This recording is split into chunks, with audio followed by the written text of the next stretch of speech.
Hello everyone and a very warm welcome to this week's Everton show. As always, there's plenty to reflect on and another big Premier League fixture to preview. And along the way, we'll hear from this lot. I think today is my best day because I scored three goals. It's my first hat-trick with the team, and I think this victory is very good for the team. Well, we've come down to visit the supporters branch here at Croston in the Wheatsheaf pub. So it's been a lovely venue. We've had a little bit of fun tonight. We've had a question and answer session. We've engaged with the fans and talked about everything Everton. He said, would you like to play for Everton? And I'd already made my mind up when he said it's Colin Harvey. Yeah. It was as simple as that. It's amazing, you know. I remember my first game for Everton, and the fact that I pulled that shirt on 400 times is, it's hard to wrap my head around. Well, we've had some great games already this season, haven't we? And last weekend's 6-2 win against Sunderland is certainly up there with the best of them. Alongside me to dissect an amazing 90 minutes or so is Ian Snodin. It was some game, wasn't it? Unbelievable game. I thought we were in total control at 2-0. How we couldn't keep a clean sheet before half-time, that was the deciding one. They got back into the game, Sunderland, just before half-time. Sloppy work from ourselves. And then after half-time, it was 2-2. And I would have never thought they would have got back to 2-2, Daz. But then once we got the third goal, for me, it was all over. 6-2 didn't flatter us, Snods, did it? It didn't because I thought we were comfortable. I know Big Sam said for 7 minutes his team were poor. I thought it was a bit longer than that, to be fair. I thought we played really, really well. And I thought we totally dominated that second half, especially the last half an hour or so. They couldn't get near us, could they, at times? No. More than a poor 7 minutes, that's for sure. Well, as we've alluded to, at 2-0 we were home and dry. At 2-1 we buckled slightly. At 2-2 we started to panic, but at 3-2, 4-2, 5-2 and 6-2 we were celebrating. This is how Roberto Martinez summed up a somewhat lively encounter. We were a very special team today, and obviously that goes down to the individuals and the understanding that we had between the attacking players. I thought the movement of Romelu Lukaku with the understanding of Aruna Kone, of Ross Barkley, even the fullbacks getting forward, James McCarthy. I thought the overall play from the whole team on the ball was very, very good to watch and very effective. It's never easy to score 6 goals, and we could have scored many more. From that point of view, it was exactly the performance that we wanted. I thought at times we controlled the ball really well, great composure. We knew how to open a very defensive system.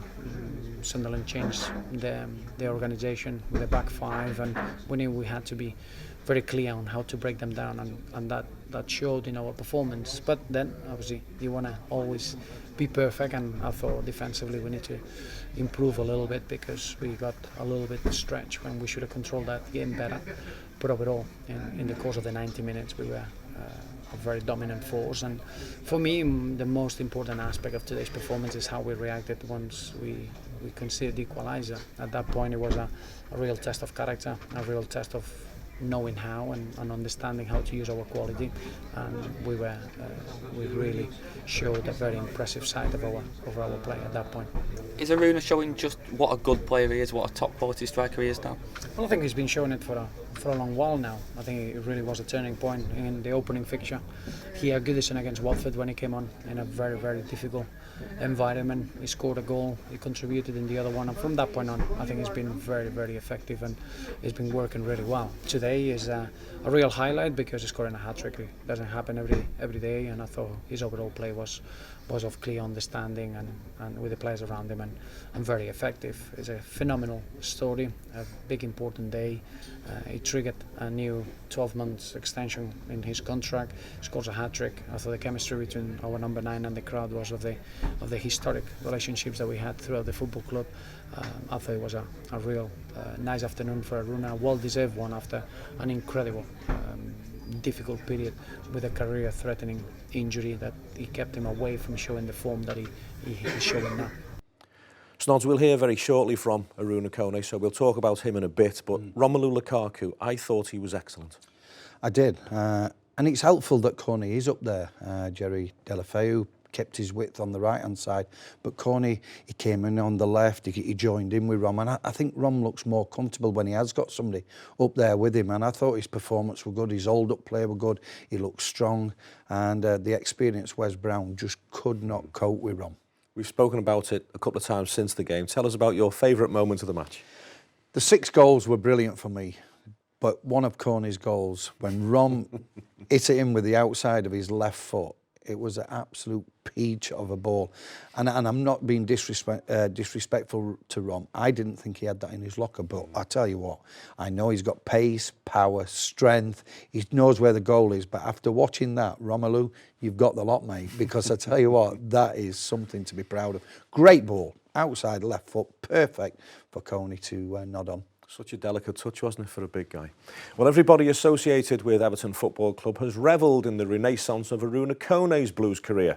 The Ivorian has picked himself up off the floor and is now proving that at £6 million from Wigan Athletic, he could yet prove to be a bargain buy.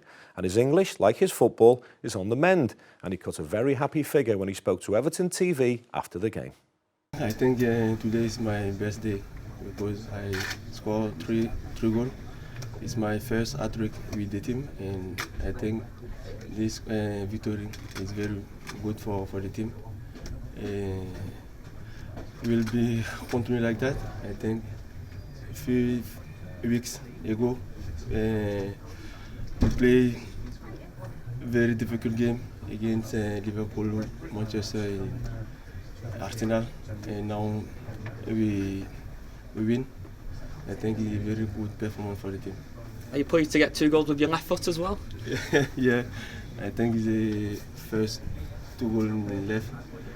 For me, it's a great day today because the team win and six goals and my first hat-trick. And you'll be thanking Romelu as well. He's 2 fantastic assists for you. Yeah, Romelu outside the pitch is my best friend, and in the pitch as well. I think Romelu played very well, and the team as well. But Romelu gave me two assists, 2 very good assists, and thank you for this assist, and thank you for all the team for this performance. We've seen the celebration where you've rubbed Romelu's boot. Maybe it should be the other way around this next time. Yeah, I speak with Rom before the game, and when I score, it's a little bit dancing in Africa dancing, and that is natural. And a fantastic team performance all round. So many players played excellently today. Yeah, it's very good. The team played very well, and I think now the keep is very good. We have to play like that to win many match, and it's always difficult play at home because it's very fun pressure, but it's positive pressure. We win today, and I think next week we will play like that to win as well. How nice is it to see Aruna Kone with a big beaming smile across his face? Well, since recovering from his own injury, Seamus Coleman is starting to look more like his old self with every passing game. The Irishman is looking to remain a permanent fixture in the first team now and is confident that there's plenty more to come from the team after last weekend's morale-boosting defeat of Sunderland. We're happy. You know, we started well, and we let them back into the game, which was disappointing. But now we're delighted with the win. We're convincing in front of goal, and our attacking players really showed up today. Good character from the lads to sort of keep going when it got back to 2-2. Yeah, maybe last season we might have crumbled a little bit under the pressure of conceding 2 goals, but we've got a very good threat going forward. Especially, I thought Jerry was good, and Aruna, obviously a hat-trick, and Rom was good. So now we're delighted, and we know we carry a threat now. I should imagine the lads are absolutely buzzing for Aruna after that 3-goal haul. Yeah, delighted. He's been working hard month by month ever since he's come back from his injury, and he's getting better and better, and I'm sure that goal will give him the world of confidence as well, and hopefully he can kick on again. 3 good finishes, weren't they? Yeah, very good goals. There's that many goals. I can't remember them all nearly, but no, he took them well. I still remember his first goal, 1-2 at Rom at the edge of the box, which was a great finish, and then Rom put in a lovely cross for him as well. So now the attacking players really complemented each other today. We understand you'd been struggling with a bit of a bug all week. How was it out there? Yeah, no, I was fine out there. Obviously, I had a bit of a tough week, but the manager looked after me and he didn't play me Tuesday night against Norwich, and slowly but surely getting back to myself. But I'm just glad to be back on the pitch. You're looking forward to kicking on in that right back position now. A few sort of stop starts this season, isn't there? Yeah, a few stop starts. Obviously, you get that throughout the season. It's all part of being a footballer, and it happens to everyone. But now I'm looking forward to kicking on now, and looking forward to next week. Great to see Seamus Coleman back up to full speed, Snods, but let's just go back to Aruna Kone. Everybody's delighted for him. Yeah, no more so than me, to be quite honest. I know what it's like to be injured a lot, and Aruna has had his injury problems, but now he's looking a $6 million bargain. Because I tell you what, his performance the other day, his performances this season have been really, really good. He looks strong, he looks as though he's enjoying it, and it's great. The crowd are right behind him now, and it makes a massive difference to his confidence, that. He's a terrific footballer, isn't he, Aruna Kone? Well, that's just about it for part one of this week's show. Coming up after the break, we'll have a look at an amazing goal from our under-18s win against Derby County. We visit the Croston Blues. And listen to this, we hear from a Grammy-winning, Oscar-performing, Disney soundtrack singing soul music legend.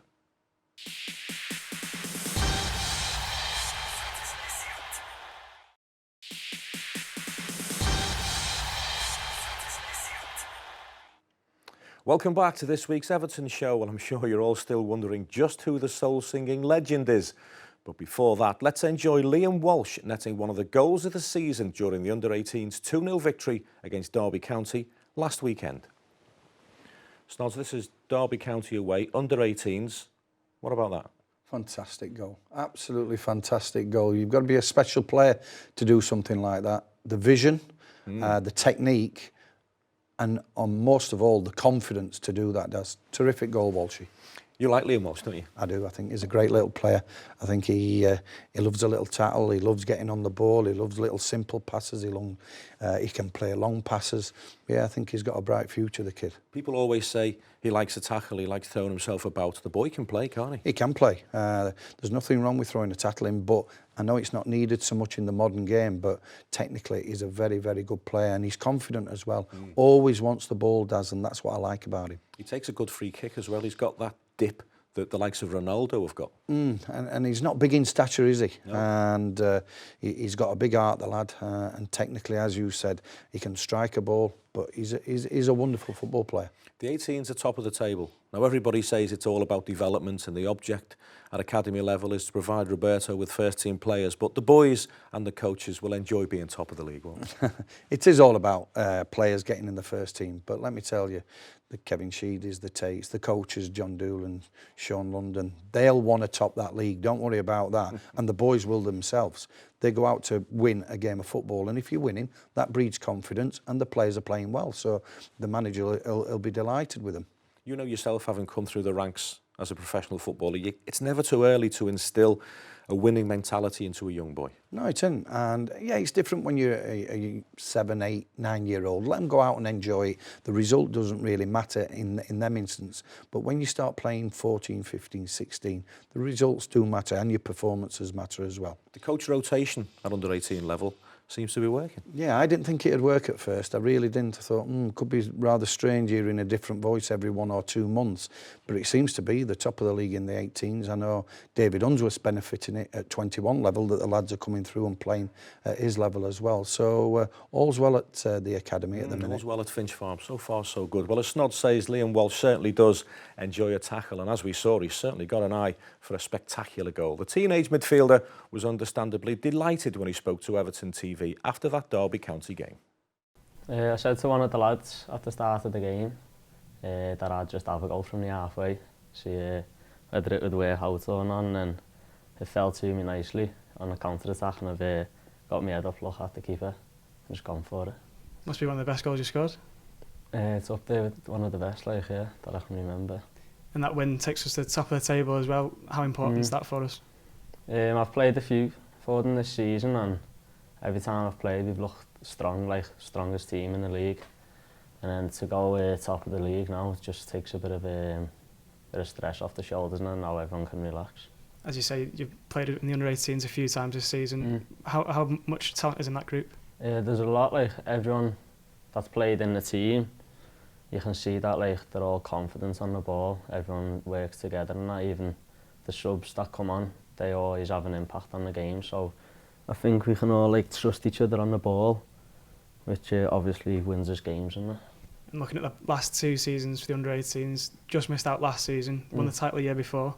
Is there a determination to win it this season? Yeah, I think we've got a good chance, because I think we'll certainly win this league, and then we'll go into the next league to hopefully win the cup against Chelsea and teams like that, the best teams. But I think this under-18 side is the best that we've had. We touched on you going between the under-18s and the 21s before. How difficult is that for you? It's a bit difficult because the talent from the 21s and the 18s is a big difference. Like, it's the biggest step in football probably. And going from the 18s to the 21s, you know that you have to perform better to try and get yourself in the team, which I'm trying to do now. But I'll just keep pushing on and working as hard as I can. Liam Walsh there, a young footballer with a very big future. Well, fan engagement is always very high up on our priority list here at Everton Football Club, and getting out and about to meet our supporters clubs is a regular thing. Earlier this week, we made the short journey to the village of Croston to meet one of our newer supporters clubs, and a good night was had by all.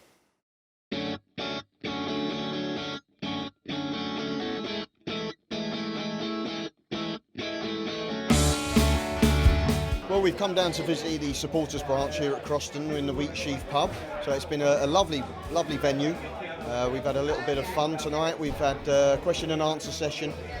We've engaged with the fans and talked about everything Everton. We've given them the opportunity to fire some questions at us as well, and had a little bite to eat and a couple of drinks. So it's all in all, it's been a really enjoyable evening, and it's gone down very well. To be entertained by the Graham Stewart and Ian Snodin. It's been a fantastic night. We've had a lot of information given to us tonight as well about the fans initiative, and it's just a credit to Everton Football Club that they start to come and see the fans. Things are changing for the good, and the fans are playing a real part for the future of what happens at Everton, and I think it's a great thing that this is happening. Well, it's vitally important, because at the end of the day, without your fans, you're nothing, and we recognise that at Everton, and we need to look after the fans, and this is just one of a number of events that we've done over the last 18 months or so to try and engage a little bit more with the fans, to come out and see these supporters groups, and I think they appreciate it, and we appreciate them giving us our time. It's a lovely village, Croston. It was a lovely venue, and it was a good night, Snods. It was a good night, and I didn't realise Graham Stewart were as funny as he were. You know, after travelling in with him every day, I thought he was boring, really, but he was quite funny on that He was night. on fire, wasn't he? He was on fire, to be fair, but yeah, it was great, and it's so important that we get out as a club, out to these supporters clubs. I know Christine Pryor, it's her idea, and I think it's a great idea, and all the members enjoyed it. We had a lovely little hot pot, a couple of drinks, as you say, and I thought the evening was absolutely fantastic. I think the format as well is just about perfect, because it's relaxed and it's informal, but it's very informative for the supporters. Yeah, it is, and it's important you get both sides of that, because as ex-players, or if any players are going to turn up in future, you don't want to be grilled on certain things that you're uncomfortable with. But they realised that in Croston, and it was relaxed, but we also give them information. Richard Kenyon were there, he gave them information about the clubs, tickets, etc. So it's beneficial to both us as a club and to them as supporters clubs. It's important, in fact, it's absolutely essential to give a little bit back, isn't it, and show the supporters that you are appreciated. Yeah, we do care. We do care about them. It's as simple as that. I know they do the fan zone every home game. Me and Graham Stewart go on there for 10-15 minutes. And I just want to say, the other night against Norwich, it was a cold night. It was a midweek game, and there were thousands, probably 2,000 in that fan zone, and loads of kids, and it was just fantastic. And it shows that Everton are leading the way in that they care about the fans. And that's nice and relaxed as well, isn't it? The fan zone. It is. It is. We have a challenge as well every week, and Diamond's winning it, so I need to book up my ideas and get on the score sheet. You should have won the Jenga, that's for sure. Oh, the Jenga. No, it weren't my scene, the Jenga. Right, something completely different now. Who remembers the 1980s love song, Tonight I Celebrate My Love for You? I'm sure Snods did, he must have danced to it. Or A Whole New World, the theme tune to the Disney blockbuster Aladdin. Of course you do. And our next guest on the Everton show sang them both. Peabo Bryson was at Goodison Park recently, and he sat down with me to confirm just how much he enjoyed his Everton experience. Well, I'm a football fan, and I got tired of watching it on television. Telly's great, but I wanted to experience it for myself, and Everton being my team, and Tim Howard being from America and a great goalie. So he's helping football in America become more of what it should be. And every year, I think American football is getting better. It's not close to what it is here, but it's a lot closer than it used to be, and it's getting closer in leaps and bounds every year, I think. You can see that on the international stage. The US men's senior team is now a very good side in world football. Exactly. I mean, no, they can make some noise, and that's a good thing. I mean, we have good players from all over the place, and soccer in America, we're starting to teach our kids very, very, very young. So we're probably a generation or two off from catching up. What have you made of Goodison Park? I can't believe that something this old has gotten this good, and it's so functional. And I didn't realize what European football really was until I walked, until we got out after coming into those gates and realizing it's not just it's a village. It's actually a couple of villages. So I didn't realize it was that intense and that separate. That's where I think English football is still a little bit behind American soccer. It's more of an entertainment package a day at the game, isn't it, in America? Yes, it is. They're trying, but I don't know. To me, after being here today and seeing what I've seen, I like the way you do it. I'd kind of like to incorporate a lot of that into American football, and I think if we could get that, then we'd probably catch up a little sooner. And you're going to keep watching Everton, keep an eye on Everton's results when Absolutely. you get back to the States? And I hope at some point come and sing the national anthem for them. That would be cool. That would be cool for me. Snods, I'll be honest, when we muted this idea to have our TV programme, I never dreamt that Peabo Bryson would be a special guest. Are you into your soul music, your Motown? Yeah, I don't mind it. I like the 60s music. I like the Drifters, the Temptations, etc. because they sing along songs, and I think I've got a decent little voice for myself. But yeah, I love that kind of music, to be honest. Did you have any influence on the music in the dressing room at Everton? Not a lot, really. When you've got Big Neville in charge of the Getter Blaster, nobody really had a say, and the music he used to put on, oh my. I used to go out for about a 45-minute warm-up just to get away from the music he used to play. Some of the stuff they play in the dressing room now as well, never heard of it. It's too loud. I can imagine. I just used to like to relax, go and do my warm-up, get ready, get back in the dressing room, get ready and get out to play. I went into the music before the game. No iPods then, were there? No. iPod, what are they? Even now. Well, my good friend Peabo there has brought part 2 of this week's show to a close. After the break, it's time for our big interview. And this week we feature another of Ian Snodin's sit-down chats, this week with Mike Newell.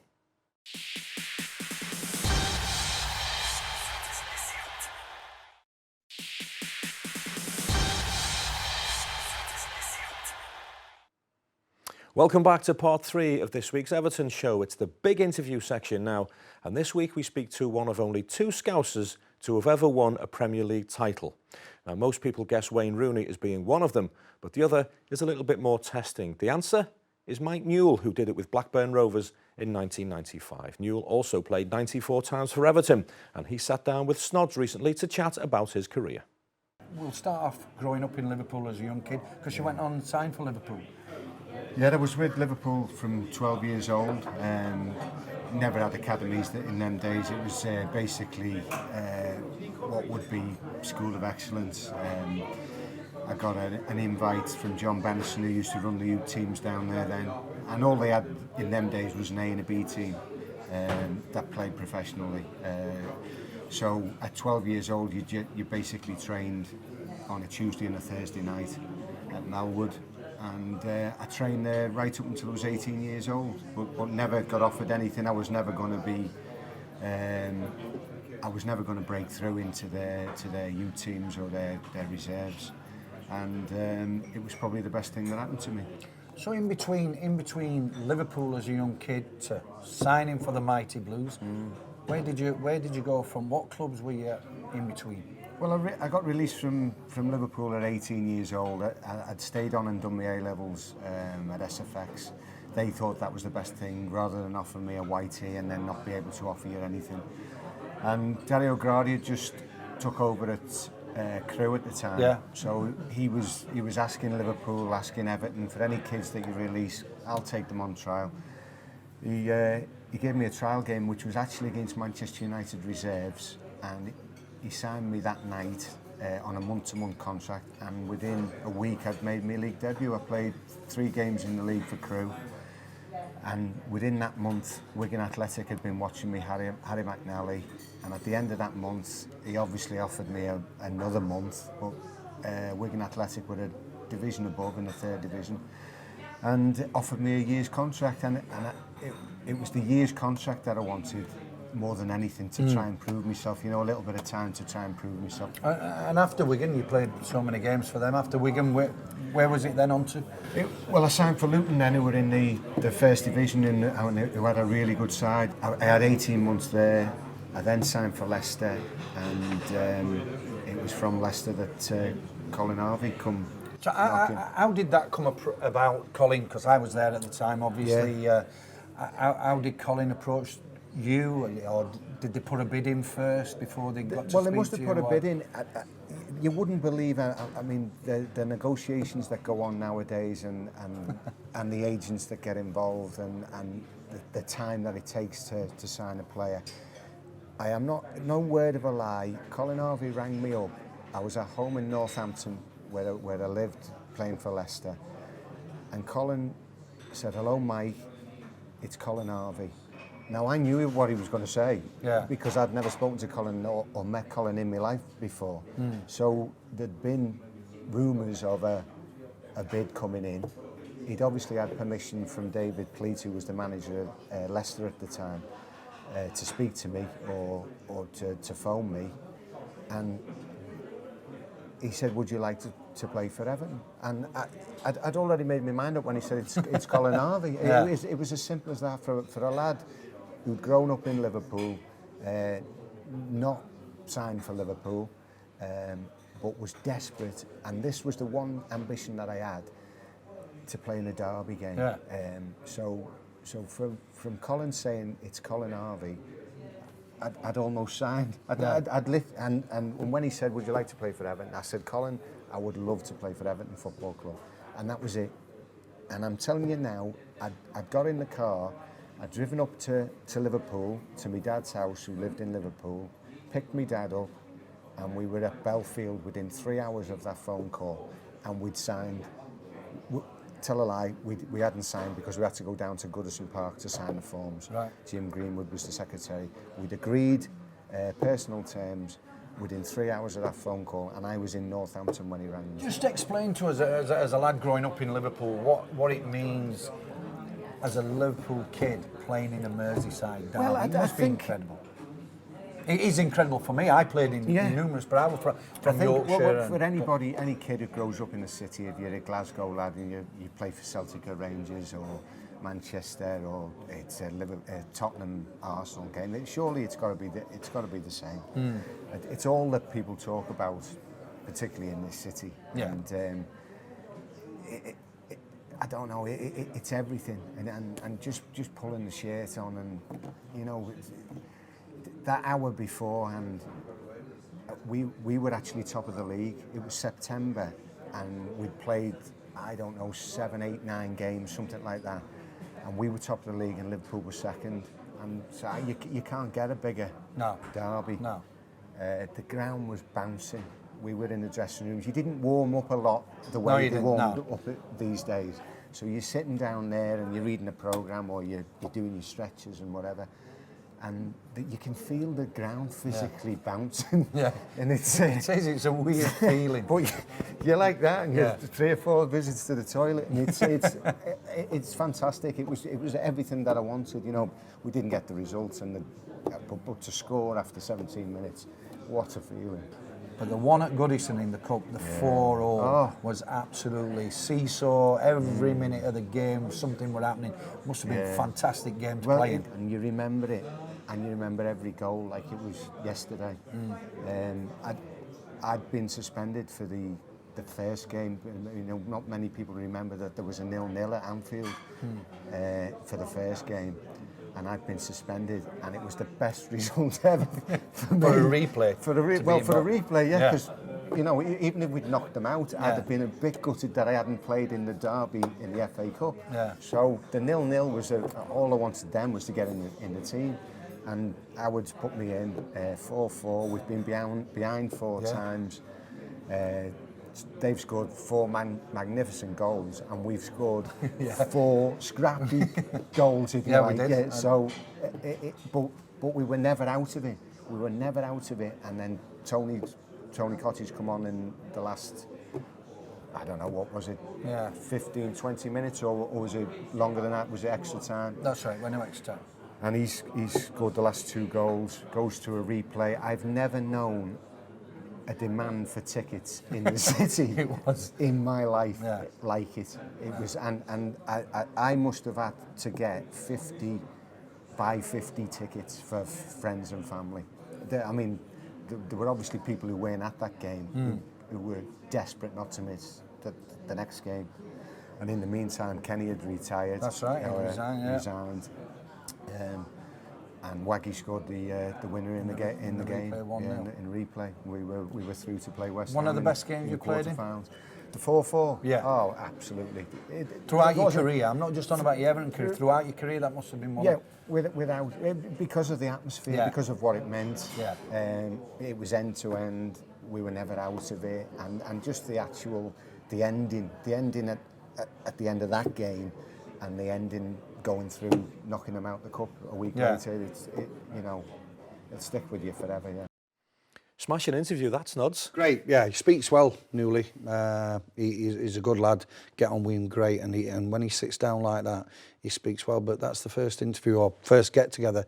He had water and I had sparkling water. Quite impressive. It's not like you and Newley, by the way. Exactly. You were at Everton when Mike Newell signed for the club from Leicester City, saying there Colin Harvey brought him in. He started off like a house on fire, didn't he? He started great. He really did, and he was probably one of the most unselfish players I've seen play. You ask Alan Shearer about him, and Alan scored loads of goals through Newley's work rate. He used to put himself about. He used to go in tackles that he shouldn't have gone in. He used to go for headers that he had no chance of getting. He was a brave lad.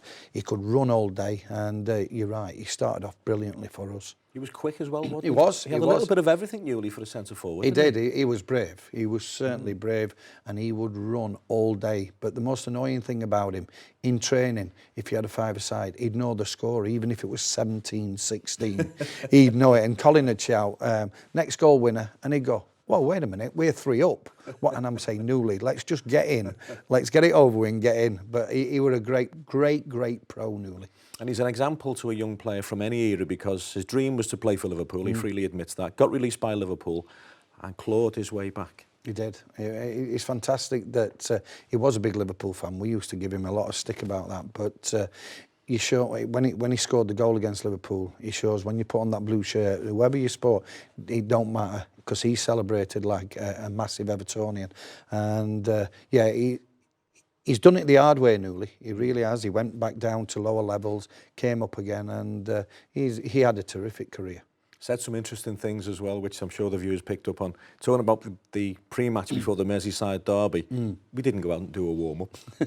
We didn't really, because especially if it were cold, you just stay in the dressing room by the heater and just. Apparently, Alan Hansen, great player he were, just used to stretch out as top of he could, touch his toes and go, right, that's us, we're ready.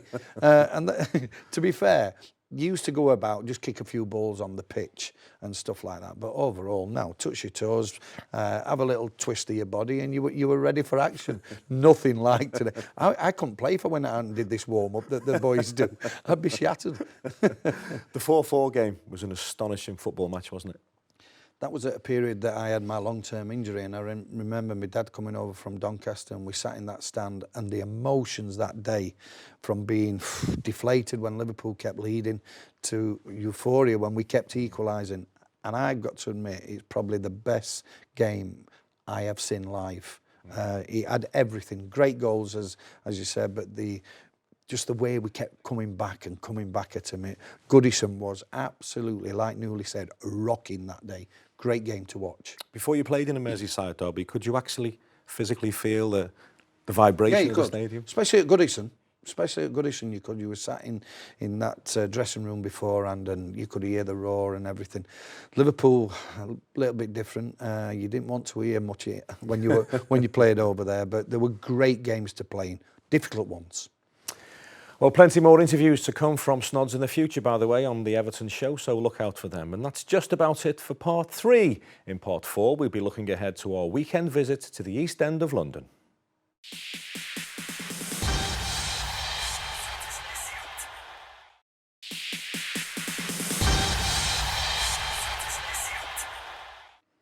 Welcome back to the 4th and final part of this week's show, and after that splendid 6-2 victory against the Black Cats last weekend, we'll be looking to nail the Hammers this Saturday when we go to Upton Park, and our recent record, Snods, at Upton Park is very good. Very, very good, and Big Rom loves playing there.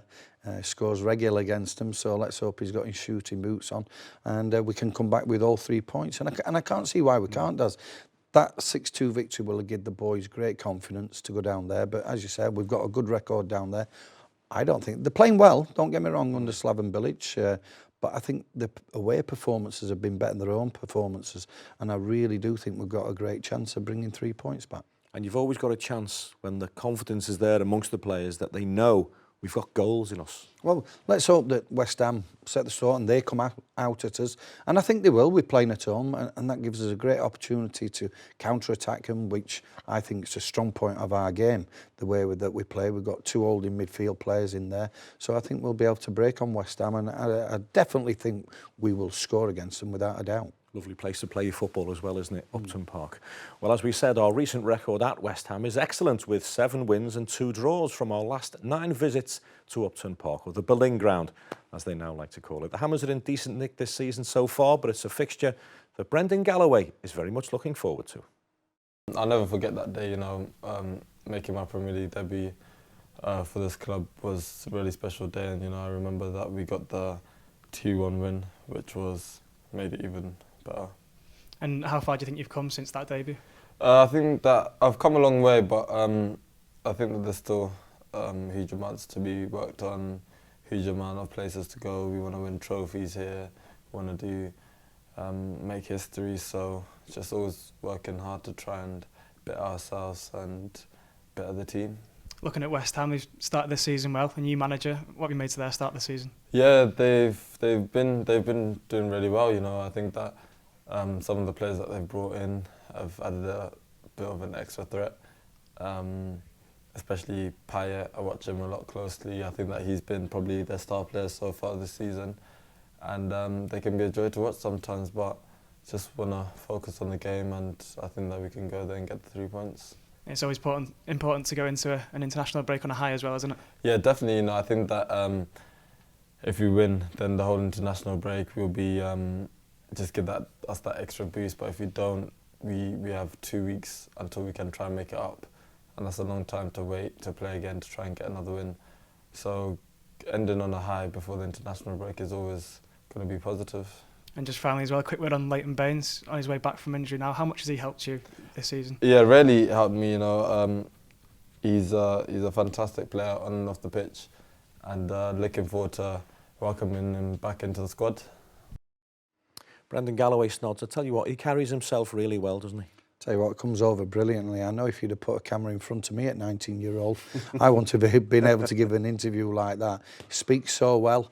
He's comfortable with the camera, and he's certainly comfortable on a football pitch because he's a terrific footballer. I think it's fair to say everyone was surprised last season, before that game when we played West Ham away, our last away game of last season, to see Brendan Galloway's name on the team sheet, but he just projects himself on and off the field like a seasoned Premier League pro.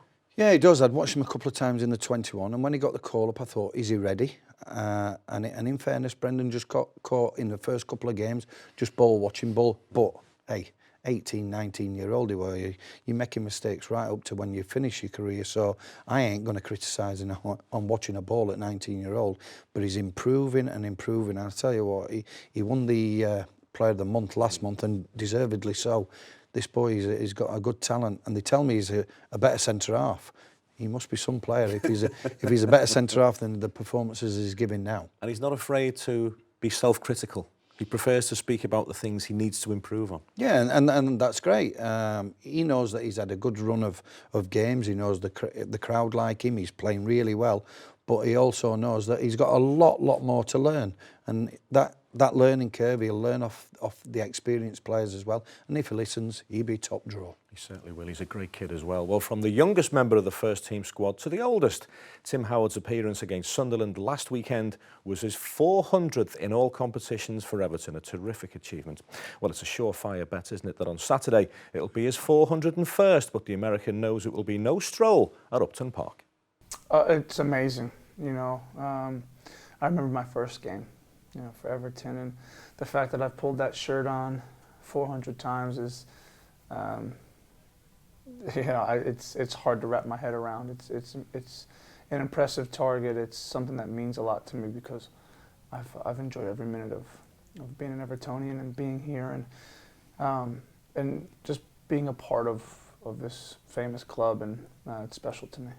When you think back to your very first day here, being a lone spell, I guess you never envisaged that it could go on to become what it has. Well, that's right. I mean, I came on loan, and you hope for a lot of things, and you wish you had the power to write the future, but you don't, you know. And it was day by day kind of thing, and I think it's a testament to, you know, hard work and getting your head down, and you know, just putting a shift in every day, you know, and then eventually I think you get your rewards. And I've been fortunate to play for 2 top managers, brilliant teammates. I've, you know, thankfully stayed away from long-term injuries, and you know, I'm proud of that record.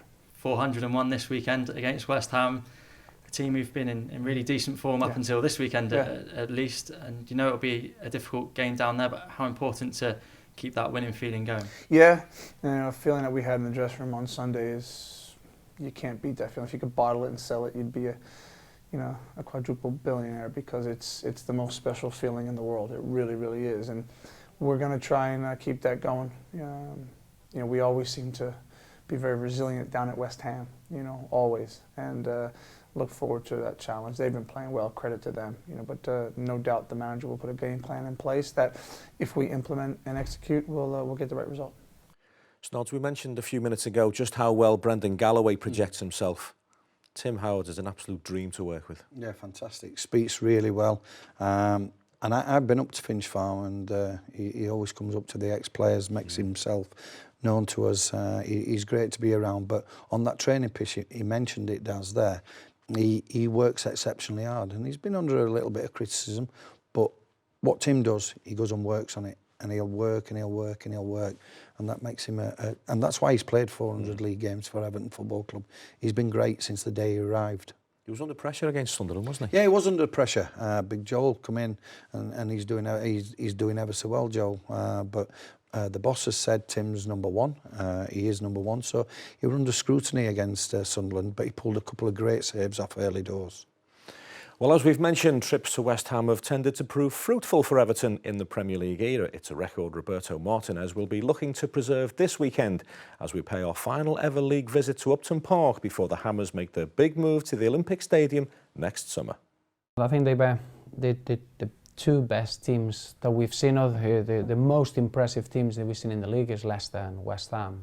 For different reasons, I think Leicester just playing with no fear mentality and having an outstanding moment of form for one of their strikers. I think West Ham is a bit different. I think it's a new manager coming in, playing in a different way, working in a different way, keeping the good aspects of a group that they've been working together, and then just the type of opposition that they've been facing. They've been facing all the top teams in the division, so it's not that they've been through a lucky spell that facing easy opposition. If anything, they've been achieving incredible results and incredible performance against the top teams, and probably they found it a little bit tougher with teams that they expected to beat. But I think West Ham, in my eyes, they've been the surprising team, but not surprising team because they didn't deserve it.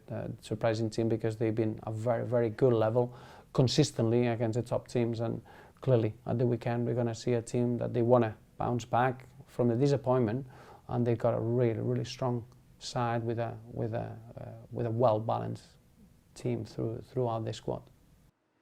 Snods were up against a former Everton player at the weekend, Big Slaven Bilic. He's done a good job. He's done a terrific job. They're an exciting team to watch. Got a lot of flair in there, and it'd be no easy game without a shadow of a doubt, because they have played quite well this season. But I just feel we've got something away from home to hurt them. You look at last weekend's fixtures. If Watford can beat West Ham, so should we.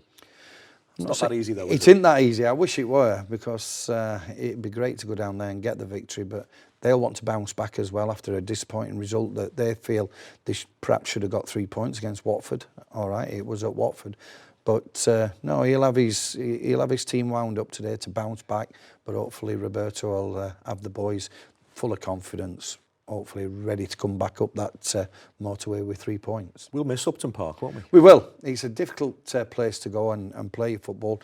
They're quite boisterous. Their supporters, to say the least, as well, give the opposition a lot of stick, but it will be missed. And yeah, we're a great ground to play football. Well, I'm sure we'll see off Upton Park with a packed away end. We always do. And that's just about it for another jam-packed Everton show. Not many footy programmes will bring you a 50-yard goal, a visit to a Lancashire village, and a sit-down interview with Peabo Bryson, will they? But that's the Everton show for you. My thanks to Snods for his input this week, and to all of you for your company and also for your continued positive feedback. We seem to be doing rather well, don't we? And we'll have more of the same next week.